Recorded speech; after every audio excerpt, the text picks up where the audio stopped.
trabajada en el Señor, y también sabemos que también hay oposición. Amén. Y cuando hay oposición es porque viene una bendición. Nosotros lo hemos entendido de esa manera y siempre lo hemos dicho, que el diablo es un mentiroso. Amén. Y que el diablo quiere a usted y a mí y a cada uno de nosotros nos quiere amedrentar. Porque hay cosas, ¿cierto?, que solamente el Señor sabe y que a veces nosotros la ignoramos, pero que el Señor tiene algo maravilloso para nuestras vidas. Y hoy día es un día especial, hoy día cenamos con el Señor. Amén. Y le voy a invitar a que abra su Biblia en el libro, en la primera carta del apóstol Pablo a los Corintios.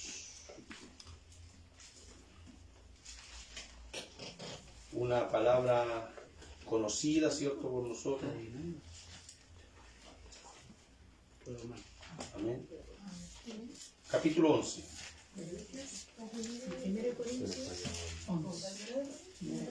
Primera de Corintios. Primera Corintios 11.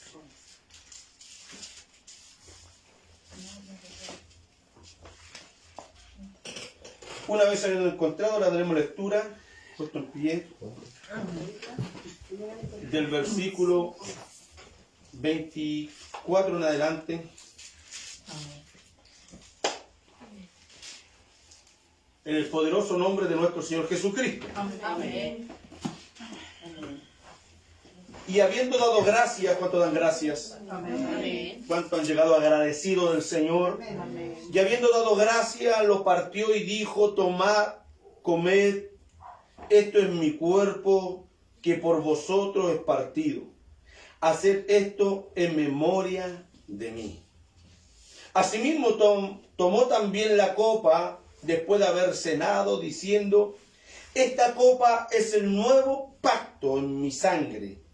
Haced esto todas las veces que la bebiereis en memoria de mí. Así, pues, todas las veces que comiereis este pan y bebiereis esta copa, la muerte del Señor anunciáis hasta que Él venga. Que el Señor añada bendición a nuestra vida a través de esta palabra. Amén. Tome asiento.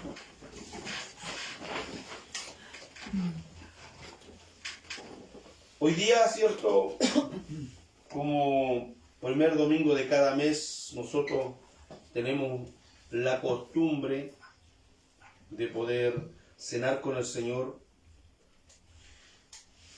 El que hemos preparado, cierto, este sacramento que el Señor ha establecido.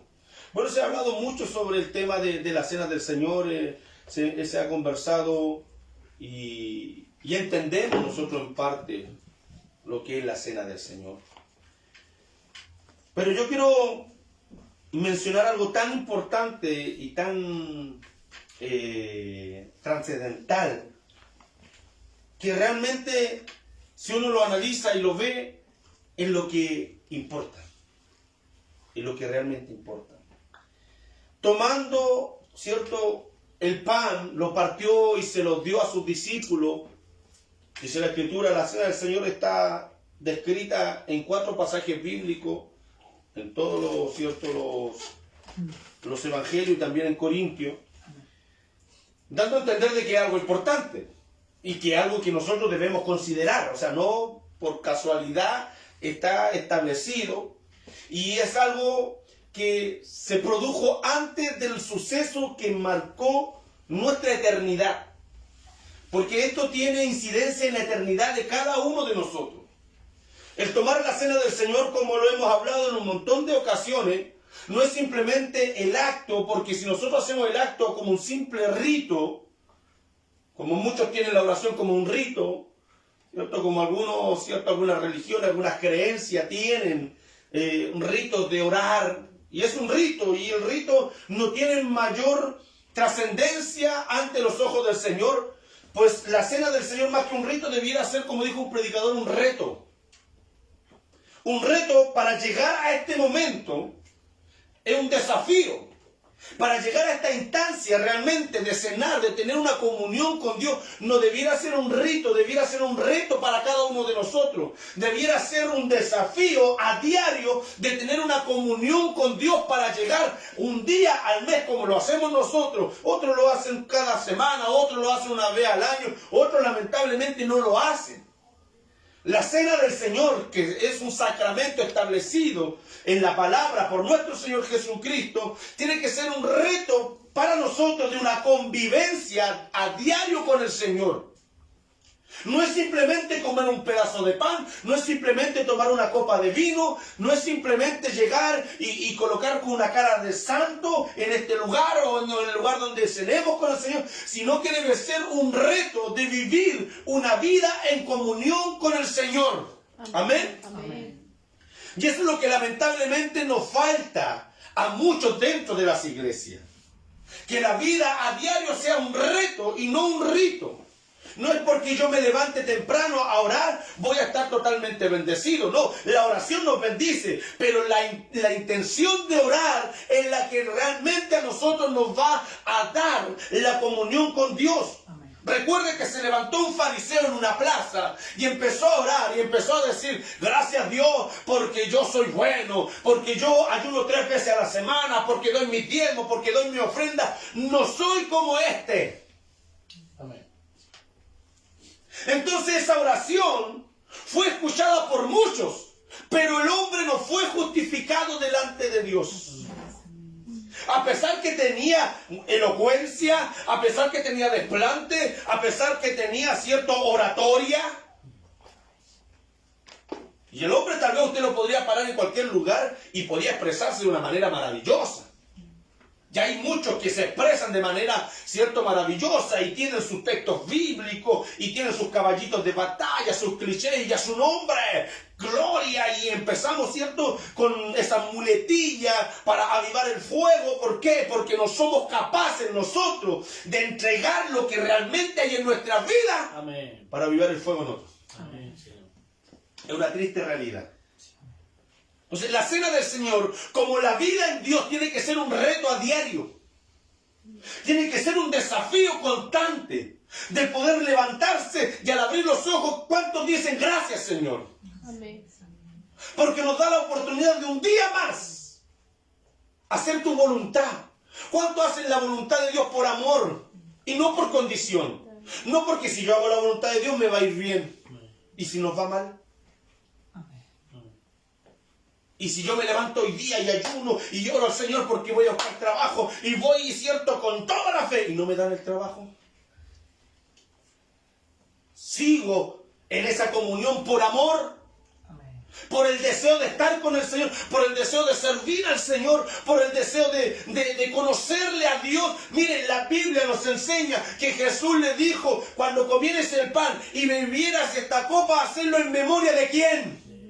En memoria de mí. O sea, uno tiene una memoria que recordarse, tener una experiencia con Dios, tener vivencias con Él, recordar el sacrificio en el madero de la cruz, entender que todo lo que vivimos y todo lo que estamos pasando en este momento no sería posible si Cristo no hubiese muerto en la cruz. Amén. Sí, Señor. Gracias, Señor. Entonces, cuando nosotros cenamos con el Señor, entendemos que la cena del Señor, insisto, es una vida en comunión, no es un momento.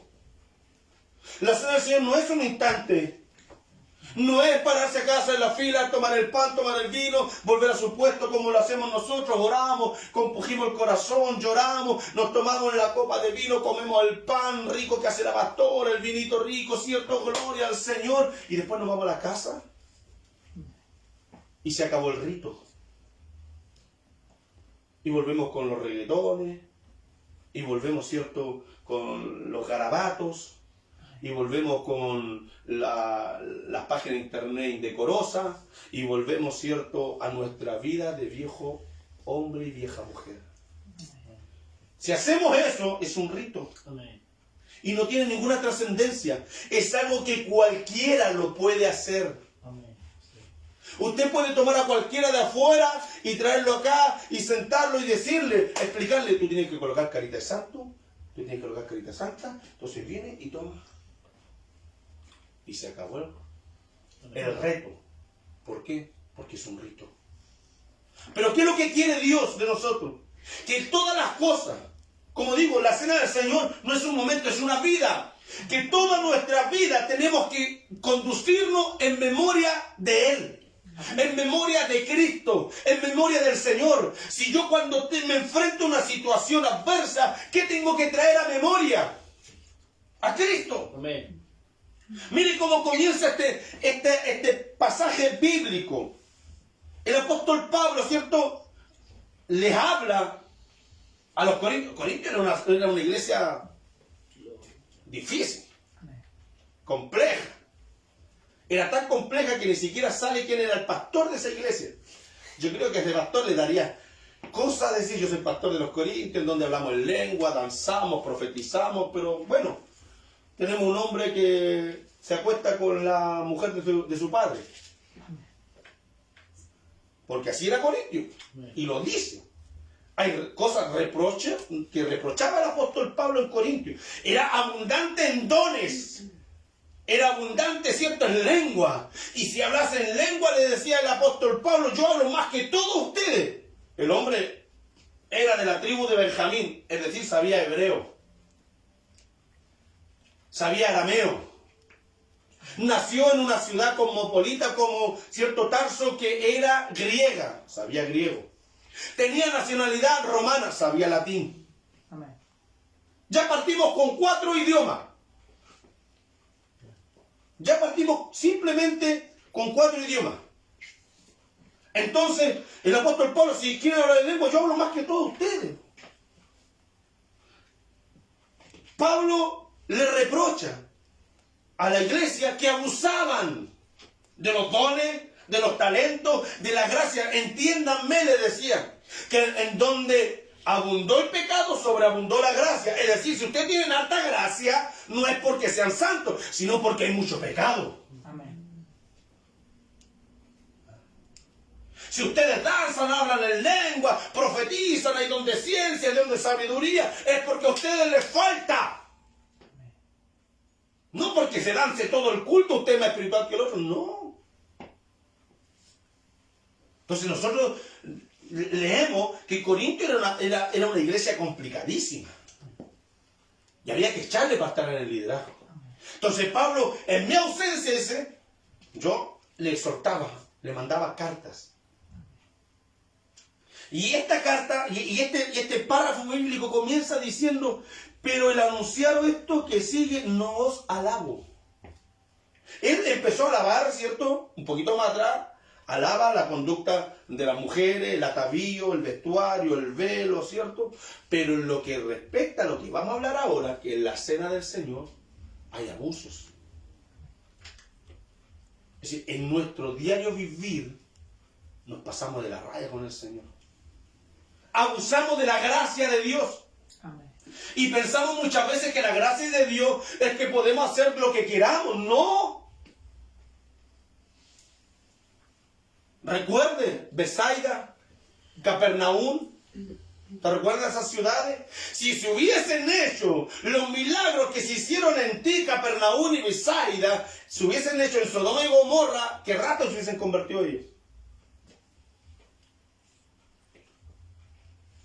Pero por vuestra dureza, el castigo de Capernaum y de Besaida será peor. Porque así es la gracia. La gracia nos da acuerdo. ¿Por qué? Porque nos demuestra el amor de Dios.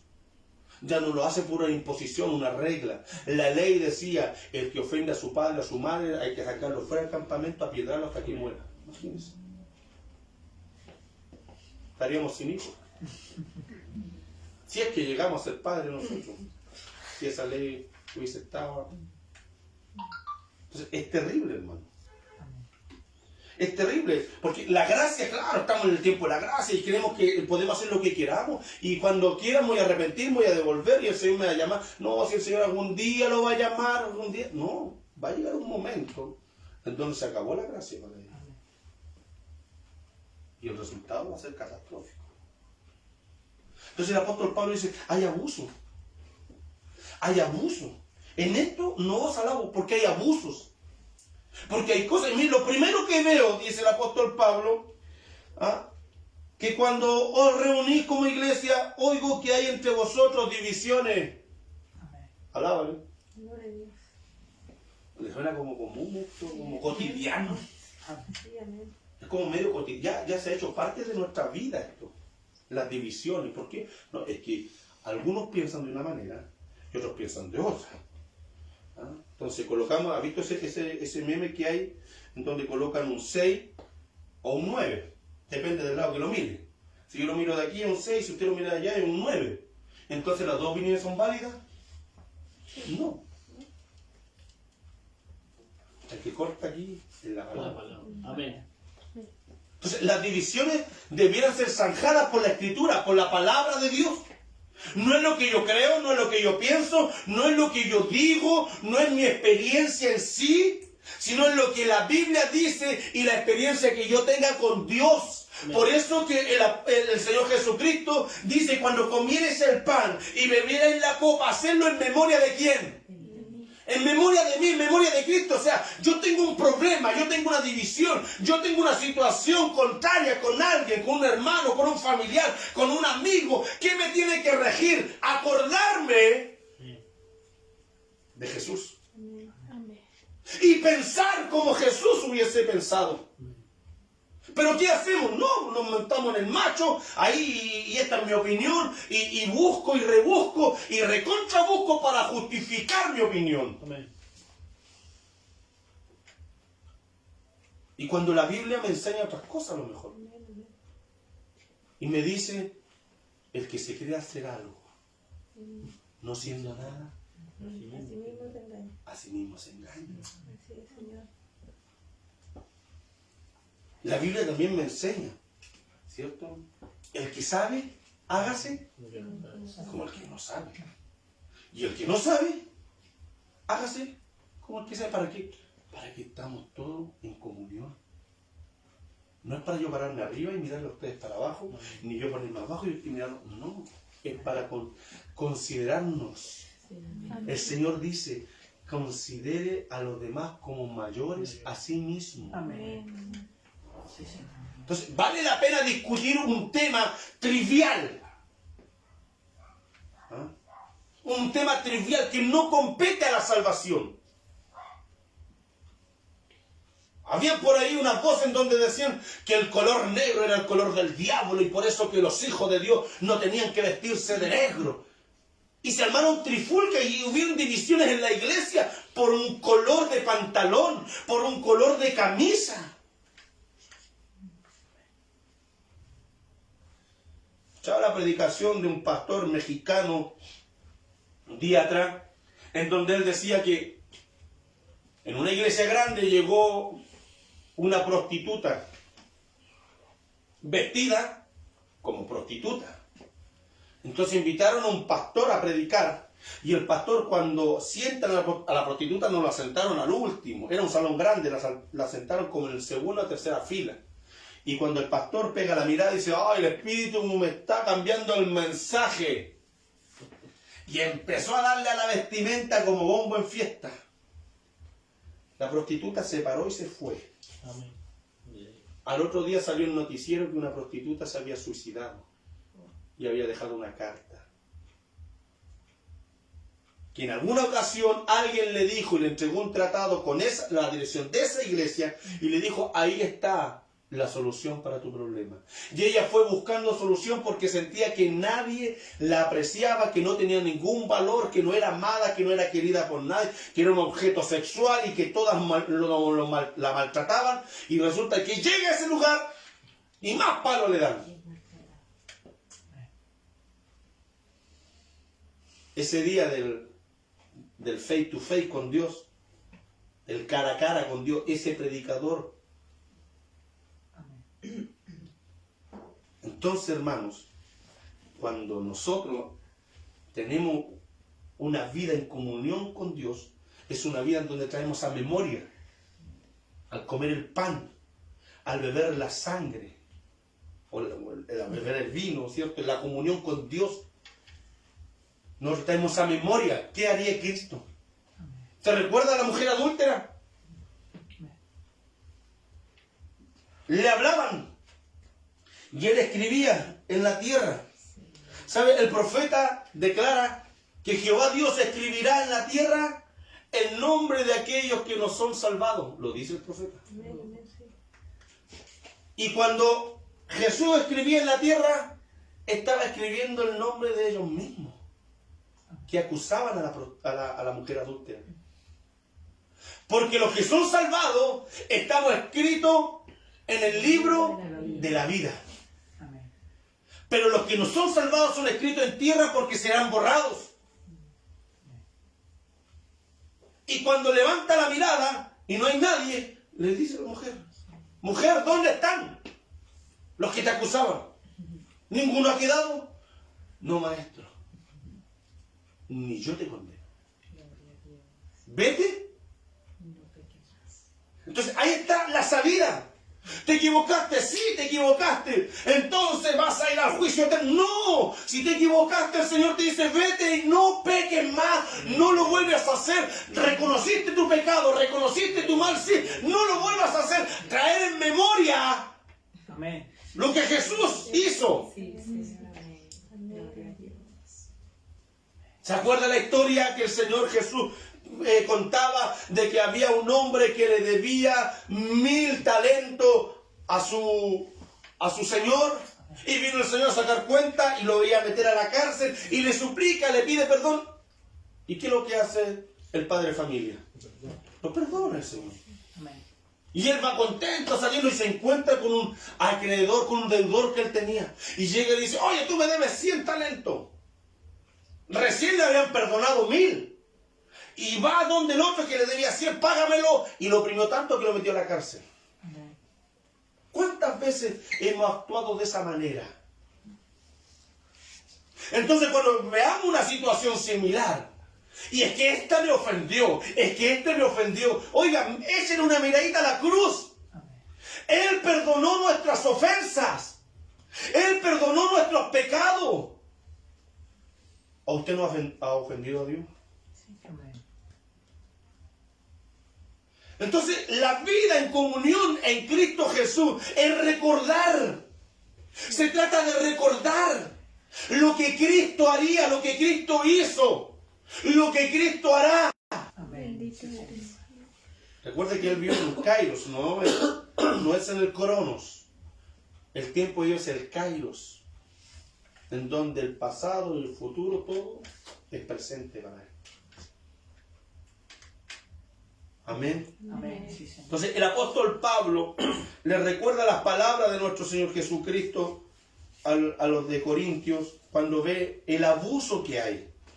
El abuso de comunión, el abuso, ¿cierto?, de las cosas de Dios, el abuso que nosotros muchas veces nos extralimitamos con la gracia del Señor y andamos como queremos, decimos lo que queremos, vamos donde queremos, andamos con quien queremos. Oiga, son tantas... Mire, Dios tiene para todas las áreas de nuestra vida. Júntate con sabios y serás sabio, serás como ellos. Pero júntate con eso. Entonces, no, pero ¿cómo pastora, me prohibí juntarme con mis amigos, con mis amigas? El mundo dice: dime con quién andas Amén. y te diré quién eres. Pero ¿qué dice el Señor? ¿Quién es mi madre? ¿Quiénes son mis hermanos? Amén. Los que escuchan y hacen mis palabras, ellos son mi madre, ellos son mis hermanos. Esa es mi familia. Amén. O sea, si yo estoy aquí, yo tengo una familia que es Cristo, Amén. el cual dice la palabra, toma todo, toda familia toma el nombre de Jesús, dice el apóstol Pablo en el libro de Gálatas. Todos tenemos el mismo nombre, el mismo apellido, el mismo rótulo, Hijo de Dios. Amén. Entonces, Dios nos habla en todas las áreas. ¿Se recuerda cuando hablamos de las finanzas? Hasta en las finanzas el Señor nos habla. No veas el video por ahí que anda del 10%. No. Te lo retiro no lo vea. Eso no es de Dios. Por ejemplo, el Señor dice algo de la finanza, porque de repente estamos así acogotados con la finanza. Pero ¿qué dice el Señor? No debáis nada a nadie. Simple. Amén. Simple. No debáis nada a nadie. De repente nos estresamos, ¿cierto? Nos sale urticaria, cualquier cosa. ¿Por qué? Porque estamos hasta aquí con las deudas. Amén. Y no hemos hecho caso a lo que el Señor nos dice. No debáis nada a nadie. Amén. Algo tan simple, hermano. Algo tan simple como dice, no seáis vencidos de lo malo, sino con el bien. Porque nosotros sabemos hacer lo bueno. Que no lo hagamos de otra cosa. Entonces, si mentir es malo, ¿qué tengo que hacer yo? Decir la verdad. Así se vence el mal, con el bien. Si el aborto es malo, ¿qué tengo que hacer? Tener hijos. Bien. Y si no ganamos alma, la hacemos. Gloria a Jesús. Pero si es verdad. Amén. Si es verdad. Mire, ¿qué dice la Biblia? Honroso es a Dios el matrimonio. Por eso que los hermanos, las hermanas tienen que casarse. Aunque hoy día haya, ¿cierto?, esa ley de unión civil en donde le permiten tener todos los derechos humanos, pero el peso de gloria se lo da el Señor. Amén. Todos los derechos terrenales los podrán tener con esa unión civil, pero el peso de gloria te lo da Dios. Entonces hoy día una mentalidad de los jóvenes, no, es que no me voy a casar, que no. ¿Sabe por qué? Porque ha visto nuestro matrimonio. Ha visto que el matrimonio es de platos, de olla, de taza, de cuchara, de garabatos, de portazo, y me voy a dar una vuelta y la vuelta me la demoro. Pero cuando uno llega a Cristo, los conceptos cambian. Amén. Y como siempre le he dicho, ¿qué historia de amor usted quiere contar como matrimonio? ¿Una historia de amor de cuchilla, de hacer sombra? ¿O una historia de amor romántica, donde hayan besos, abrazos, consuelo, contención, donde hay apoyo, en donde los dos caminan hacia el mismo? Porque en los matrimonios de repente uno camina para allá y el otro camina para acá, y el tema se vuelve tenso. Y de repente, ¡pah!, se cortó. Pero cuando los dos caminan hacia el mismo lado, por eso la Biblia a nosotros nos dirige en todo, hermano. Y necesitamos nosotros, ¿cierto?, hacer todo en memoria de Jesús. Amén. El tomar la cena no puede ser un rito, tiene que ser un reto. Y el reto es acordarnos lo que Jesús hizo en el madero de la cruz por cada uno de nosotros. Cuando usted vea un problema, una adversidad, ¿estamos enfermos? Por su llaga fuimos curados. ¿Hemos pecado? ¿Qué dijo Jesús en el madero de la cruz? Perdónales, porque no saben lo que hacen. Mire, se dice, a mí nunca me ha sucedido, gracias a Dios, pero la gente que tiene problemas de droga, les duele la pata cuando están dejando la droga. Y cuando estaba Jesús en el madero, le dieron a beber vinagre y hiel. Y él no lo quiso recibir. ¿Sabe por qué? Porque el vinagre con la hiel era un compuesto que hacían los romanos para calmar los dolores. Entonces, mucha gente se aferra al vicio para olvidarse de sus penas. ¿Ha escuchado eso? Para olvidarse de sus problemas. Se aferra al vicio porque ese momento le da un momento de placer, de tranquilidad, de paz, de alegría, entre comillas, pero se acabó el efecto y volvió el problema mayor. Jesús nos enseña que él, estando en la cruz, él no quiso obviar el dolor. Él hubiese podido probar ese vinagre con hiel. ¿Para qué? Para olvidarse del dolor imagínense el dolor en su cuerpo. Si él fue latigado, fue lacerado, dice que la punta de los látigos tenían bolas, ¿cierto?, de acero, algunos tenían pedazos de hueso incrustados, metal. Entonces le pegaban el latigazo y se incrustaban en la piel y toda la parte cutánea era rajada. Sus sienes se recuerdan. Imagínense sus sienes, cómo estaban inflamadas su cara, su rostro. Si, según los eruditos, más de 50 espinas de 2,5 centímetros en su frente, en sus sienes, en su cabeza. Usted se entierra una aguja, ¿cierto? Y el diablo le anda todo el día, como 3 días de y le palpita el dedo. Imagínense a Jesús. Su frente lleno de espinas, su cara desfigurada, le arrancaban la barba, le pegaban bofetadas. Profetiza, ¿quién te pegó? Su rostro hinchado. A lo mejor no podía abrir ni los ojos de la sangre pegada. Desnudo, avergonzado. Golpeado todo su cuerpo. Él podría haber tomado el vinagre con hiel para haberse olvidado de los dolores, pero Él no quiso eso. Porque Él sufrió los dolores para que nosotros no padeciésemos por Él. Entonces, cuando yo voy con este mensaje a alguien que se quiera aferrar a una botella de alcohol para olvidarse de sus problemas, oye, recuérdate a Jesús. ¿Quién no quiso olvidarse de sus dolores por amor a ti, por amor a mí? ¿Por qué tú lo vas a hacer? Es que una vía de escape. La vía de escape está en Dios. El Señor, ¿qué dice? El que esté triste, haga oración. Esa es la vía de escape. No es tomarte pastillas, no es juntarte con tus amigotes porque tus amigotes te alegran. No. El que esté triste, haga oración. Y el que esté alegre, cante alabanza. ¿Se da cuenta que la Biblia nos da salida para todo? El problema es que no tenemos memoria de Él. ¿Por qué? Porque no leemos la Biblia. Porque no nos queremos discipular. Imagínense, el etíope, que era un súbdito de la reina Candace, iba por el desierto y él leía. Iba leyendo la Escritura. Leía el libro de Isaías, el pergamino. Y viene Felipe, se le acerca al carruaje y le dice, ¿qué lees? Ay, le dice, no, estoy leyendo Isaías, el profeta. ¿Y entiendes? ¿Cómo entender si no hay nadie que me lo explique? ¿Qué falta? Discipulado.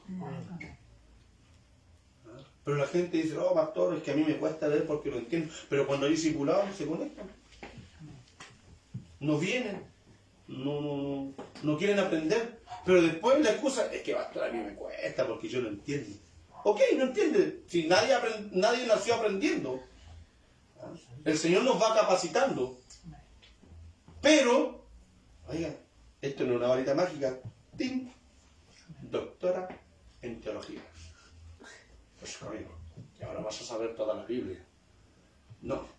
Aquí lo que hay que hacer es discipularse. Es una entrega.